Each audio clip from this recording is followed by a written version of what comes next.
حضور غوث پاک سرکار اسی ملک ایران کے جیلان میں تھے، ٹہل رہے تھے، آواز آئی عبد القادر بڑے ہو کے کیا بنو گے؟ حضور غوث پاک سرکار کہتے ہیں آواز آئی بادلوں سے، اے عبد القادر بڑا ہو کے کیا بنے گا؟ بڑا ہو کے کیا بنے گا؟ عاشق بنے گا کہ محبوب بنے گا؟ یہ دو ڈگر الگ الگ ہے، سمجھ رہے ہیں؟ وہ عاشق بیٹھا ہوا ہے، وہ دیکھو دیکھو کیسا حلیہ اپنا بگاڑ کے رکھا ہے، یہ عاشق ہے، سمجھے آپ؟ محبوب الگ ڈپارٹ ہے، سمجھ گئے نا؟ یہ دو راستے الگ الگ ہیں، دو راستے الگ الگ ہیں۔ آواز عبد القادر عاشق بنے گا کہ محبوب بنے گا؟ گھر میں آئے، اپنی ماں سے لپٹ گئے، بولے میری ماں آواز آئی ہے عبد القادر کیا بنے گا؟ تو ماں نے کہا بیٹے جلد بازی میں کوئی فیصلہ مت کرنا، سوچ لے تو کیا بننا چاہتا ہے، یعنی آرٹ سائڈ سے، سائنس سائڈ سے تو بی او ایس کرنا چاہتا ہے، ایم بی بی ایس کرنا چاہتا ہے، تو کدھر جانا چاہتا ہے؟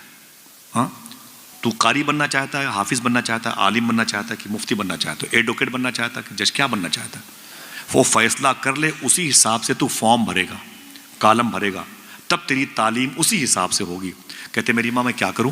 تو غوث پاک کی امی کہتی بیٹا قریب میں ایک درویش اللہ والا رہتا ہے، اللہ والا رہتا ہے، بظاہر اس کے جسم پہ کپڑا تک نہیں ہے، اللہ والا ہے۔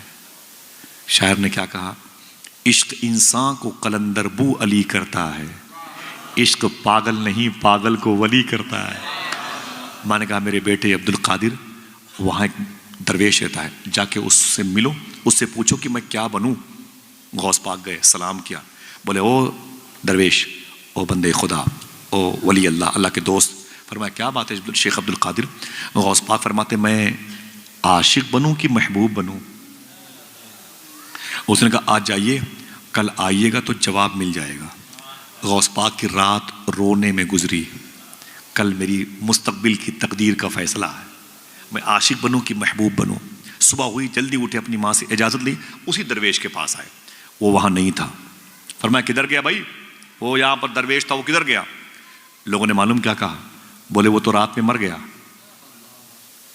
فرمایا مر گیا؟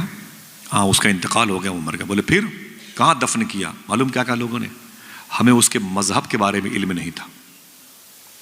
اتنے خاص ہوتے ہیں اللہ کے، کچھ ایسے بندے جنہیں اللہ کے بندے پہچانتے تک نہیں ہیں۔ فرمایا پھر؟ کہا پیروں میں رسی باندھ کر کے ہم نے اسے وہ کھجوروں کی باغ میں وہاں پہ جنگل کے ایریے میں جا کے چھوڑ دیا ہے۔ اس کی لاش کو چیل کوے نوش کے کھا رہے ہیں، چیل کوے نوش کے کھا رہے ہیں۔ ایک کتاب میں جملہ لکھا ہوا، کتاب میرے گھر پہ، اس میں یہ بھی لکھا ہوا ہے کہ اس کی لاش کو کتے بھی نوش کے کھا رہے تھے۔ اللہ اکبر اللہ! یہ عشق نہیں آسان، بس اتنا سمجھ لیجئے ایک آگ کا دریا ہے اور ڈوب کے جانا ہے۔ عشق کسے کہتے ہیں؟ پوچھو امام حسین سے۔ عشق کسے کہتے ہیں؟ پوچھو بلال حبشی سے۔ عشق کسے کہتے ہیں؟ پوچھو سلمان فارسی سے۔ کوئی خبیب سے پوچھے، بلال سے سمجھے سزائے الفت سرکار میں مزہ کیا ہے۔ ہاں میرا امام کہتا ہے کہ اے دل یہ سلگنا کیا، جلنا ہے تو جل بھی اٹھ، دم گھٹنے لگا ظالم کیا دھنی رمائی ہے۔ اے عشق تیرے صدقے جلنے سے چھٹے سستے، جو آگ بجھا دے گی وہ آگ لگائی۔ عشق رسول کی آگ بڑی عظیم ہوتی ہے۔ میرے آقا غوث پاک فرماتے کہاں ہے؟ بولے اس کے پیروں میں رسی باندھ کے ادھر پھینک دیا۔ غوث پاک آگے بڑھے جلال کے عالم میں، فرمایا او بندے خدا، او عرب کے دوست، او رب کے دوست، سن، مجھ سے کل کہا تھا کہ کل آؤ گے جواب مل جائے گا، رات میں نکل لیے۔ ولی وعدہ خلاف نہیں ہوتا، ولی وعدہ شکن نہیں ہوتا، ولی وعدے کو وفا کرتا ہے۔ تم صداقت کے مجسمے تھے، تم رب کے دوست، تم نے ہم سے کہا کل آؤ گے جواب مل جائے گا، رات میں نکل لیے۔ نوچی ہوئی لاش سے آواز آئی، عبد القادر میں نے کہا تھا کل آؤ گے جواب مل جائے گا، کیا چاہتے ہو؟ حضور غوث پاک نے فرمایا میں عاشق بنوں کی محبوب۔ نوچی ہوئی لاش سے آواز آئی، اے عبد القادر اگر محبوب بننا چاہتے ہو تو محبوب کی آؤ بھگت بہت ہوتی ہے، اس کی تعظیم بہت، اس کی خاطر مدارت بہت ہوتی ہے، اس کے ناز بڑے اٹھائے جاتے ہیں، ناز برداری ہوتی ہے، اس کے ناز نخرے بڑے اٹھائے جاتے ہیں، پورا گھرانہ اسی کے پیچھے ٹہلتا ہے۔ اگر محبوب بننا چاہتے ہو تو پوری دنیا تم سے محبت کرے گی، اور اگر عاشق بننا چاہتے ہو دیکھ لو تمہارے سامنے عاشق کی لاش پڑی ہوئی ہے، اتنا سنا تو غوث پاک سرکار نے مٹھیاں بند کی، اپنے دونوں ہاتھوں کو اٹھایا آسمان کی طرف، فرمایا اللہ اکبر اللہ اکبر اللہ اکبر اللہ اکبر۔ سن او مرد خدا، اگر عاشق بننے میں اتنی ہی دشواریوں کا سامنا کرنا پڑتا ہے تو عبد القادر عاشق بن کے دکھائے گا، عبد القادر عاشق بن کے دکھائے گا۔ جیلان کی زمین سے رخصتی کا وقت ہے، 18 سال عمر ہے غوث پاک کے، کتنے؟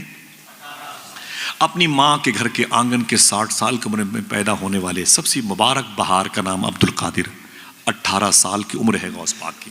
اپنی ماں کے پاس آئے، بولے امی، کہا کیا بات ہے؟ کہا میری ماں، کہا کیا بات ہے؟ کہا میں بغداد شریف جانا چاہتا ہوں۔ کہا کیوں؟ کہا کہ میں وہاں ایک مدرسے میں تعلیم حاصل کرنا چاہتا ہوں۔ ماں نے بیٹے کو سینے سے لگا لیا، رو کے بولی میرے بیٹے عبد القادر جا، تو میری خدمت کے لیے نہیں پیدا ہوا، تو اپنے نانا کے دین کی خدمت کے لیے پیدا ہوا، تو میرا پہلا اکلوتا بیٹا ہے، جا میرے بیٹے سچ بولنا۔ غوث پاک کی امی نے کہا تھا سچ بولنا، جا میرے بیٹے جا۔ پھر رو کے بولی اے میرے بیٹے، تیری اور میری بجسم آخری ملاقات ہے، کون ماں چھوڑے گی اپنے جوان بیٹے کو؟ 18 سال کی عمر کی، ایک گاڑی کمائی تھی مخدومہ فاطمہ ام الخیر کی، لیکن حضور کے دین کی محبت میں چھوڑ دیا۔ کہتی جا میرے بیٹے جا، تیری اور میری آخری ملاقات ہے، اس کے بعد بجسم ملاقات نہیں ہوگی میرے بیٹے۔ لیکن ایک بات سن۔ کہا کیا؟ کہتی ہیں کہ آپ کے ابو شیخ موسیٰ جنگی دوست نے ایک تحفہ تمہارے نام کا، امانت تمہارے نام کی میرے حصے میں رکھی ہے۔ کہا وہ کیا ہے؟ تو غوث پاک سرکار کی امی کہتی ہیں میرے بیٹے وہ ایک دعا ہے، ایک دعا ہے، جس دعا کو پڑھنے کے لیے مجھے یہ کہہ کے تمہارے باپ نے دیا تھا میرے بیٹے عبد القادر کو دے دینا، وہ امانت تو لے جا۔ غوث پاک نے اس امانت کو، اس دعا کو لیا، یاد کر لیا۔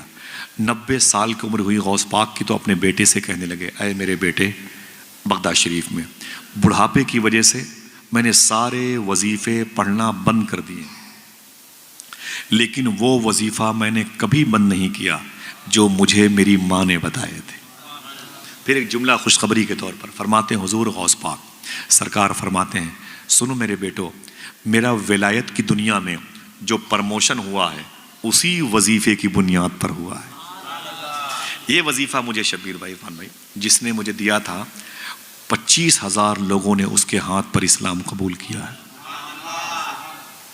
ہر نماز کے بعد اسے 11 مرتبے پڑھنا چاہیے، اللہ توفیق دے تو انشاءاللہ، اگر کہو تو اس مبارک مجلس میں پڑھ لیا جائے، دل کہے تو اسے ریکارڈ کر لے۔ بہت ہی چھوٹا سا ہے، بہت عظیم وظیفہ، وظیفہ غوث اعظم کہلاتا ہے، سمجھ رہے ہیں؟ اس کو یاد رکھیے گا، بہت بہت نارمل ہے، اس کے اثرات جلدی مرتب ہوتے ہیں دلوں میں۔ پڑھیں بلند آواز سے، بسم اللہ الرحمن الرحیم، سب لوگ پڑھیں بسم اللہ الرحمن الرحیم۔ اللہ الکافی قصدت الکافی وجدت الکافی کفان الکافی لکل کافی ونعم الکافی وللہ الحمد۔ بس اگر یاد کر لو گے تو بہت بڑا نہیں ہے حضرت، بہت بڑا نہیں ہے، اسے یاد کر لو انشاءاللہ۔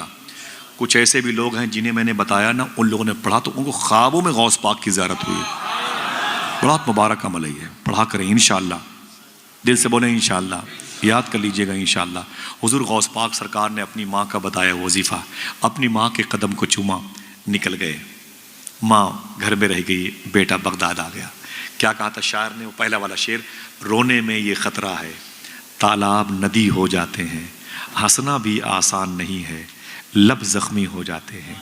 اسٹیشن سے واپس آ کر بوڑھی ماں یہ سوچ رہی ہے، پتے دیہاتی رہتے ہیں پھل شہری ہو جاتے ہیں۔